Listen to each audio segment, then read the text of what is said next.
Assalamualaikum warahmatullahi wabarakatuh.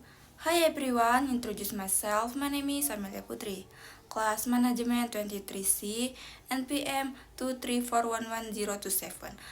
This time I will explain the material about the business model Canvas. Pengertian kanvas model bisnis. Kanvas model bisnis ini adalah alat visual yang digunakan untuk menjelaskan bagaimana suatu bisnis menciptakan, menyampaikan, dan menetapkan nilai. Alat ini membantu perusahaan, manajer, tim dalam memetakan ide bisnis secara sederhana namun menyeluruh. Model ini dikembangkan oleh Alexander Osterwalder dan banyak digunakan dalam perencanaan bisnis modern, khususnya startup dan UMKM. Tujuan penggunaan yaitu ada 4. Yang pertama, menyusun ide bisnis secara sistematis. Kedua, menganalisis kekuatan dan kelemahan model bisnis. Ketiga, membantu pengambilan keputusan strategis. Yang terakhir, keempat, sebagai alat komunikasi yang lebih efektif kepada tim atau investor. Elemen-elemen dalam kanvas model bisnis. Kanvas ini terdiri dari 9 elemen utama. Yang pertama, segmen pelanggan, yaitu menjelaskan siapa yang menjadi target pasar atau pengguna produk atau jasa kita. Bisa dibagi berdasarkan usia, lokasi, pekerjaan, gaya hidup, atau kebutuhan khusus. Yang kedua, proporsi nilai, yang menjelaskan manfaat utama yang ditawarkan bisnis kepada pelanggan. Nilai ini bisa berupa solusi terhadap masalah, inovasi, kenyamanan, harga yang terjangkau, atau kualitas yang lebih baik. Yang ketiga, saluran, yaitu menjelaskan bagaimana produk atau jasa akan disampaikan kepada pelanggan. Bisa melalui toko fisik, website, aplikasi, media sosial, atau mitra distribusi. Yang keempat, hubungan pelanggan, yaitu menjelaskan bagaimana cara kita membangun dan menjaga hubungan dengan pelanggan. Contohnya, layanan pelanggan, program loyalitas, dukungan online, atau komunikasi langsung. Kelima, sumber pendapatan, menjelaskan bagaimana bisnis menghasilkan uang dari setiap segmen pelanggan, bisa melalui penjualan produk, langganan, sewa, iklan, atau komisi.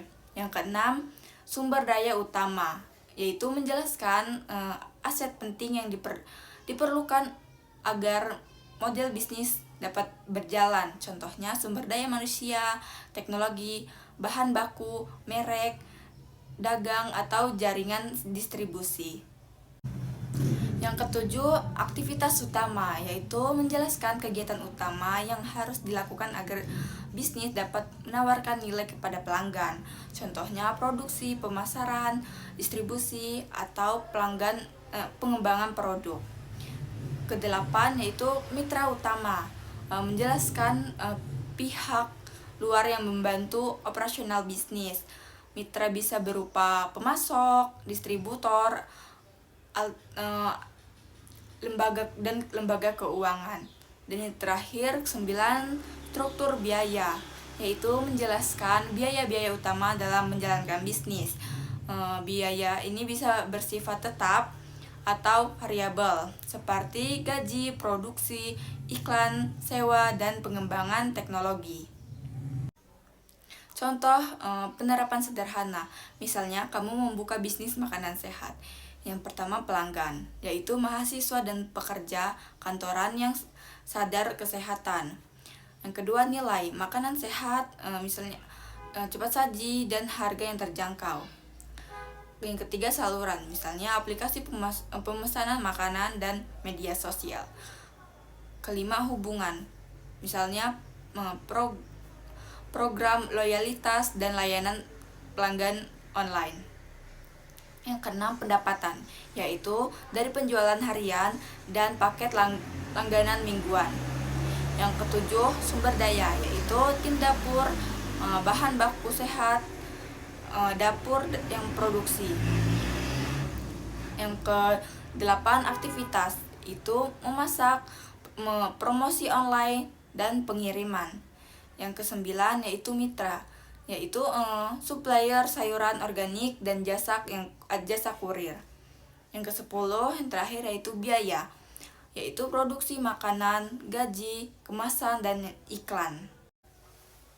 Kesimpulannya yaitu kanvas model bisnis membantu memvisualisasikan keseluruhan proses bisnis secara ringkas. Dengan memahami 9 elemen ini, kamu bisa menyusun strategi yang lebih efektif, efisien, dan berkelanjutan. That's my explanation. Thank you.